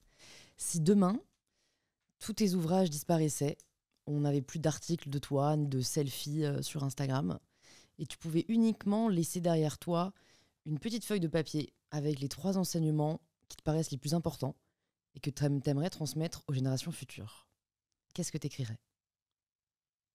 Waouh! Ça, tu poses la question à tout le monde? Ouais. J'ai changé récemment. C'est un chemin, je mettrais en premier. En second, je mettrais ça prend du temps. Et en troisième, je mettrais et c'est plein de surprises. Superbe. J'espère que tu n'auras jamais à écrire ce livre, cela dit. Parce qu'il y en a beaucoup d'autres à découvrir. Merci Sophie, c'était Merci. hyper chouette d'échanger avec toi. Franchement, ça valait le coup de crier Jane Austen la semaine dernière. Ouais, c'était pas mal. Voilà. Je l'ai dans la tête, ce truc. Pour les personnes qui sont toujours là, et c'est les vrais, où est-ce que tu veux qu'on les redirige? Où est-ce qu'ils peuvent te suivre? Où est-ce qu'ils peuvent te lire? Je pense qu'ils le font déjà, mais peut-être pas tous. Ils peuvent suivre mon compte Instagram, @Sophie Fontanelle. Et là, ils vont découvrir en regardant les livres que j'écris. Il y a des gens parfois qui ne savent pas que j'ai écrit genre 20, plus de 20 livres de romans, d'essais. Mais bon, faut se balader dans le compte et regarder. On fera Et ça. surtout, moi, je dirais la première chose que je veux dire aux gens, en premier, c'est entrer dans une librairie, regardez un livre de Sophie Fontanelle, ouvrez-le, vous n'êtes pas obligé de l'acheter. Mais juste aller regarder les mots, quoi. Et sentez les livres, s'il vous ça plaît. sent bon, hein. J'adore. En plus, c'est ils mon sont odeur très beaux, préférée. les miens, parce qu'ils sont faits Ouais. par une maison d'édition qui a beaucoup de goût. C'est vrai. Bah, écoute, merci beaucoup Sophie. Je mettrai tout ça dans les notes du podcast et j'espère à très vite. Ouais. À la prochaine.